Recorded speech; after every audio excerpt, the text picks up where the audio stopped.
अस्सलाम वालेकुम जी, welcome to our YouTube channel mini talkies. आपका दोस्त उमैद आपके साथ ही का। दोस्तों, पाकिस्तान वर्सेस बांग्लादेश दूसरा टी20 भी पाकिस्तान 8 रन से हार चुका है।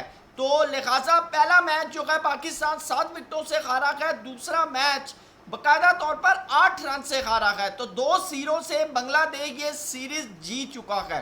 शेरे बंगला स्टेडियम पाकिस्तान टीम के लिए कितना चैलेंजिंग साबित होगा ये हमने आपको पहले ही बता दिया था। ये वो स्टेडियम है जहां पर 4-1 से बांग्लादेश ने ऑस्ट्रेलिया को हराया है, 3-0 से न्यूजीलैंड को हराया है, 3-0 से इंग्लैंड को हराया है। तो अब पाकिस्तान जो है वो 2-0 से सीरीज हार चुका है।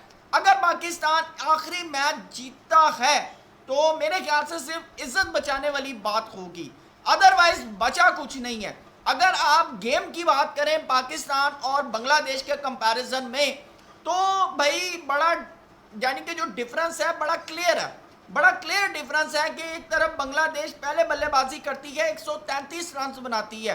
यही इसी पिच के ऊपर पाकिस्तान अगर पहले बैटिंग करती है तो 110 रन बनाती है। और मजे की बात देखें कि सिंपल जो है ना, विकेट पे स्टे करना है और रन्स बनाना है।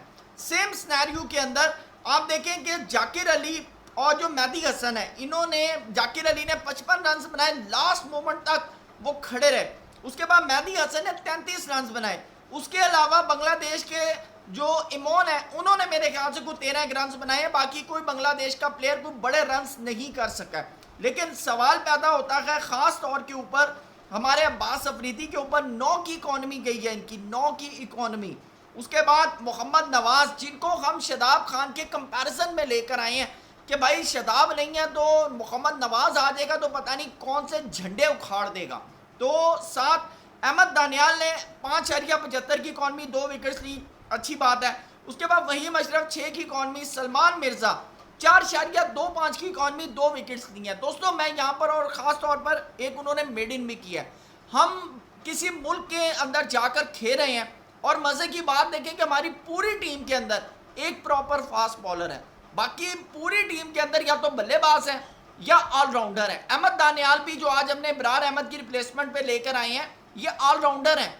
और मुझे यानी कि मैं बड़ा खुश हूँ कि कम से कम अब्बास अफरीदी से बेहतर जो बॉलिंग की है वो अहमद दानियाल ने की है। और उस वक्त की है कि जिस वक्त हमारे प्राइम बॉलर नसीम शहीन हारिस और इंक्लूडिंग हसन अली ये इस वक्त स्क्वाड का हिस्सा नहीं है। हमारे जो हेड कोच है ना माइक हसन साहब, उनका मानना है कि हम अगर ये सीरीज़ वाइट वॉश भी हो जाती है ना तो कोई फ़र्क नहीं है, हम सिर्फ बेंच स्ट्रेंथ जो है वो ट्राई कर रहे हैं। मुझे समझ नहीं आ रही आप कैसी बेंच स्ट्रेंथ ट्राई कर रहे हैं कि एक लड़का जो आपके डोमेस्टिक में 500 प्लस रन कर रहा है, जो PSL में सबसे बेहतरीन बल्लेबाज करार पाता है, जो पिछले 4 से 5 साल में डोमेस्टिक के अंदर अपना लोहा मनवा रहा है, तो उसको अगर टीम के अंदर जगह मिल गई है, उसको अगर जगह मिल गई है और कज़ाफी स्टेडियम में जब पाकिस्तान बांग्लादेश के खिलाफ 3-0 से सीरीज जीतता है तो वो उस सीरीज का हिस्सा होता है, उस प्लेइंग 11 का हिस्सा होता है। लेकिन 2 मैचेस के अंदर उसको एक जगह नहीं मिलती। मैं बात कर रहा हूँ साहिबजादा फरहान की। आखिर क्या कसूर है उसका, आखिर क्या कसूर है उसका कि आप उसको मोहम्मद नवाज की रिप्लेसमेंट के तौर के ऊपर ही ले आते। भाई, मोहम्मद नवाज की जगह आज के मैच में साहिबजादा फरहान को डाल देते। लेकिन मेरे ख्याल से जो माइंडसेट बना हुआ है शायद वो उसी माइंडसेट के हिसाब से खेल रहे हैं या चला रहे हैं। अगर बात करूंगा तो बात शायद कहेंगे कि जी तनकीद हो रही है, तनकीद करना बनती है, प्लेयर की शमूलियत पर तनकीद करना बनती है। आज हम 125 रन हमने बनाए हैं, 8 रन से हम मैच हारे हैं। और बड़ा क्लियर आपको बताऊं कि हमारी जो आज बैटिंग रही है वो बड़ी शर्मनाक रही है। आप देखिए 4 पर 1, 9 पर 2, 14 पर 3, 15 पर 4 और 15 पर 5। ये जो था ख़ास तौर के ऊपर हैट्रिक चांस था 15 पर 5, उसके बाद 30 पर 6, उसके बाद 47 पर 7, 88 पर 8। उसके बाद जो अब्बास अफरीदी फ़हीम अशरफ की एक पार्टनरशिप लगी। अच्छा, पहले 15 रन की पार्टनरशिप जो है वो सलमान अली आगा और खुशदिल शाह के अंदर लगी। आप अंदाज़ा लगाएं हम 15 रन की भी पार्टनरशिप कंसीडर कर रहे हैं। ये हमारी यानी कि इस वक्त क्रिकेट का हाल हो गया है कि हम 15 रन की भी जो पार्टनरशिप है उसको कंसीडर कर रहे हैं। उसके बाद जो हमारी जो पार्टनरशिप लगी वो सबसे अहम जो थी हमारी वो अब्बास अफरीदी और फहीम अशरफ की 41 रन की पार्टनरशिप लगी है 27 बॉलों पर। उसके बाद अहमद दानियाल फहीम अशरफ की 33 रन की पार्टनरशिप लगी। फिर अहमद दानियाल और सलमान मिर्ज़ा की 4 रन की।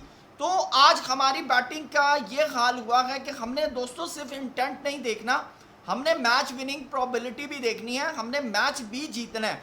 लेकिन पिछले कुछ सालों से, ख़ास तौर पर जब से हम जिम्बाब्वे से T20 के अंदर हारे हैं, मेरे ख्याल से किसी भी छोटी team, I am very sorry to say Bangladeshi fans कि मैं उनकी टीम को छोटी टीम कह रहा हूँ, क्योंकि शेर बंगला के अंदर बांग्लादेश टीम ऑलरेडी पैनिक करती है। बड़ी बड़ी टीमों को पैनिक किया, पाकिस्तान की टीम तो चीज़ ही कुछ नहीं है। तो जब ऐसी टीमों के साथ आप खेलते हैं और हारते हैं तो यकीन करें कि आपको पैनिक क्रिएट नहीं होता। मेरे ख्याल से अगर हम आज बांग्लादेश से जीत जाते तो शायद एक बड़ी न्यूज़ बनती, क्योंकि जब हमने कज़ाफी स्टेडियम लाहौर के अंदर बांग्लादेश को हराया था तो हमने पूरे ग्राउंड के चक्कर लगाए थे, जो कि शायद इंडियन टीम ने चैंपियंस ट्रॉफी जीतने पर नहीं किया था। तो आज हमारी ये हालत हो चुकी है।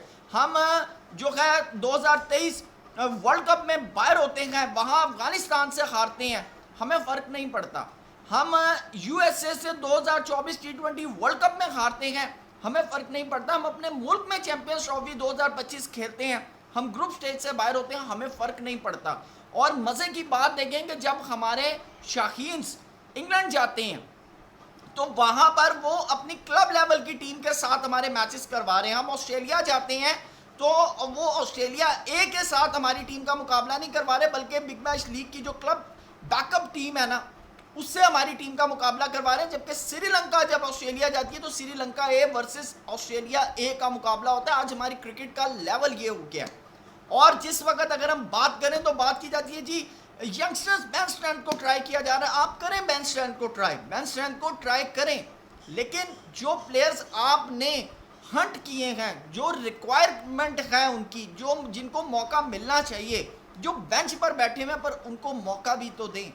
तो दोस्तों मेरे ख्याल से पाकिस्तान टीम अनकरीब वाइट वॉश होने के करीब है। लेकिन अगर पाकिस्तान टीम थोड़ा सा कंटिन्यूटी करती है, जिस तरह बांग्लादेश के प्लेयर्स ने लास्ट मोमेंट के अंदर देखा, और अगर 5-6 ओवर जो आखिरी हैं ज़्यादातर रन्स उसके अंदर बने हैं, और पाकिस्तान के बॉलर्स को ख़ास तौर पर देखना है, अब्बास अफरीदी को ये चीज़ देखनी है कि आप पाकिस्तान टीम का हिस्सा रहना चाहते हैं या नहीं रहना चाहते। देखिए मैं बड़ा क्लियर बताऊं, आप बांग्लादेश जा रहे हैं, आप बेंच रन ट्राई करें, पर उसके अंदर 2-4 प्लेयर ऐसे ज़रूर रखें कि जो गेम चेंज कर सकते हो, क्योंकि 11 प्लेयर्स की टीम होती है।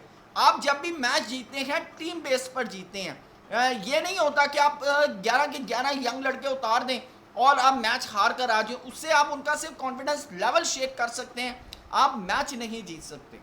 आप ये कर सकते हैं कि वो जब उसका खेलने जाएं तो आपके पास रिजेक्शन का बड़ा अच्छा मौका होगा। फॉर एग्जांपल हसन नवाज है, 10 मैचों में 5 दफ़ा वो 0 पर आउट हुआ। मैं नहीं कहता हसन नवाज को बेंच पर बैठा दें, बहुत अच्छा प्लेयर है, मौका दें, मज़ीद मौका दें। जिस तरह आपने साइम अयूब को 22 इनिंग्स दी हैं, 24 इनिंग्स दी हैं, आप हसन नवाज को भी दें। लेकिन सवाल ये बनता है कि हसन नवाज के साथ कोई आप कॉम्बिनेशन बनाएं, कोई पेयर बनाएं, कम से कम उस लड़के को ये कॉन्फिडेंस हो कि भाई हमारी टीम जो है वो कुछ अच्छा करेगी। आप देखें कि आपके शाहीन्स इंग्लैंड जाते हैं तो आप अपने टेस्ट टीम के वाइस कैप्टन साउथ शकील को कैप्टन बनाकर भेज रहे हैं। ये यानी कि आपके पास कोई यंगस्टर नहीं है आप जिसकी क़यादत में, जिसकी भाग दौड़ में आप टीम को भेज सकें। उसके बाद सबसे अहम चीज़ है कि अगर आपने हसन नवाज के साथ साहिबजादा फरहान का कॉम्बो बनाते हैं, किसी भी प्लेयर का कॉम्बो बनाते हैं, तो उसको एक लॉन्ग टर्म चलाएं। ये नहीं कि एक लड़का PSL के अंदर प्रॉपर रन्स कर रहा है, सब चीज़ें कर रहा है, लेकिन आपकी बेंच पर बैठा हुआ है। आप एक मुल्क के अंदर जा रहे हैं, सीरीज़ खेलने जा रहे हैं, आप उसको वहाँ मौका नहीं दे सकते। अगर आप तीसरे में आप दे देते हैं तो कोई फ़र्क नहीं पड़ता, मैच तो आप ऑलरेडी आज भी हार गए। लेकिन यहाँ पर एक सवाल है कि कब तक हम ये हारें बर्दाश्त करते रहेंगे। अब तो हम छोटी टीम से हारते हैं तो शायद किसी की कान पर ना जूं तक नहीं रेंगती। एक वक्त था कि जब हम आयरलैंड से हारे थे इंजमामुल हक के दौर के अंदर, तो एक बड़ी खबर बनी थी, बड़ा गिल्ट फील हुआ था, पाकिस्तानी प्लेयर्स रोए थे। मुझे अच्छी तरह याद है, शाहिद अफरीदी, मोहम्मद यूसुफ, इंजमाम तक रोए थे। लेकिन आज जब हम किसी छोटी टीम से हारते हैं तो हम हंसते हुए सिर्फ हाथ मिलाते हैं। तो आज हमारी क्रिकेट का लेवल ये हो गया है कि आज हमारी क्रिकेट हॉकी में कन्वर्ट होती जा रही है, जो कि हमारे गली मोहल्ले बच्चे छतों पर खेलते हैं, बारिश हो रही होती है तो क्रिकेट खेल रहे होते हैं। तो यहाँ जिस मुल्क में इतना ज़्यादा क्रिकेट का क्रेज़ हो, वहाँ पर जब क्रिकेट इस तरह के लेवल पर जाएगी ना, तो दोस्तों फिर सवालिया निशान ज़रूर बनता है। एक सबसे अहम चीज़, हमारे आज तक टेस्ट अभी पिछले 3 सालों में हमें यह नहीं पता कि हमारा टेस्ट का प्रॉपर कैप्टन कौन है। पिछले 3 सालों में हमें यह नहीं पता कि हमारा वनडे का कैप्टन कौन है। पिछले 3 सालों में आप यकीन करें, सलमान अली आगा को कसम दे के पूछें, उनको ये नहीं पता कि वो एशिया कप के लिए कप्तान हैं या नहीं है, T20 वर्ल्ड कप के लिए कप्तान हैं या नहीं है। तो दोस्तों इन तमाम चीज़ों के साथ आप उम्मीद रखते हैं कि पाकिस्तान टीम जीतेगी। कमेंट सेक्शन में अपनी राय से ज़रूर आगाह कीजिएगा, चैनल को सब्सक्राइब भी कीजिएगा। Thank you so much.